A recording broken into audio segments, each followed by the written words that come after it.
याफिस की औलाद ने अपनी भूख को मिटाने के लिए खुद में लूट मार की आदत डाल ली, और जिस तरह जंगल के जानवर एक दूसरे से खाना छीनते हैं, बिल्कुल वैसे ही ये लोग रोजाना करीब के इलाकों में जाकर वहाँ के लोगों को तंग करने लगे।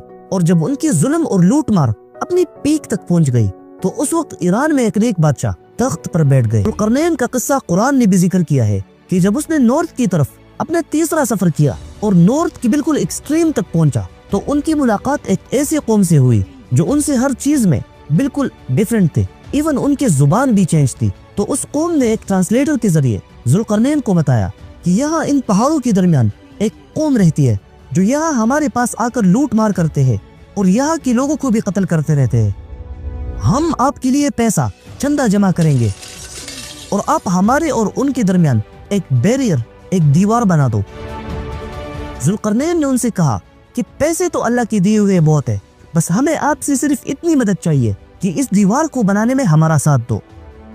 और इसी तरह ज़ुल्करनैन ने उस कौम को याजूज और माजूज के फितने से बचाने के लिए उन पहाड़ों के दरमियान एक मजबूत दीवार बना दी। याजूज और माजूज हर रोज उस दीवार को तोड़ने की कोशिश करते हैं, और जब वो उस दीवार को तोड़ने के बिल्कुल करीब पहुंचते हैं तो उनका सरदार बोलता है कि बाकी कल कर लेंगे। लेकिन कल को फिर अल्लाह ताला उसी दीवार को पहले की तरह मजबूत बना देता है। लेकिन याद रखो, एक दिन जरूर आएगा कि याजूज और माजूज उस मजबूत दीवार को तोड़ने में कामयाब हो जाएंगे। लेकिन वो कब होगा?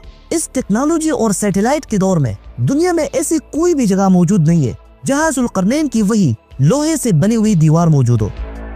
तो फिर क्या वो दीवार टूट चुकी है और याजूज और माजूज बाहर निकल चुके हैं, या वो लोग इस जमीन पर है ही नहीं और किसी दूसरे प्लेनेट में है? इसमें तो बहुत बड़ी डिबेट है। लेकिन एक चीज इस्लाम, यहूदी और क्रिश्चियनिटी में कॉमन है कि याजूज और माजूज कयामत की करीब एक ग्रेट नंबर्स में पहाड़ों पर फिसलते हुए आएंगे। यहूदियों के मुताबिक जब आज से 2600 साल पहले नेबुकदनेस्सर बख्तियार ने यहूदियों से जेरूसलम छीन लिया और लाखों यहूदियों को कैद करके अपने कैपिटल बेबीलोन की तरफ लाया, तो उस वक्त यहूदियों के पैगंबर हजरत हिजकील अलैहिस्सलाम थे। हिजकील अलैहिस्सलाम ने यहूदियों को बताया कि तुम किसी और वजह से नहीं बल्कि अपने गुनाहों की वजह से जेरूसलम से निकाले गए हो, और जब तुम यहूदी अपने गुनाहों को छोड़ दोगे तो एक दिन ऐसा जरूर आएगा कि तुम यरूशलेम को दोबारा हासिल कर लोगे।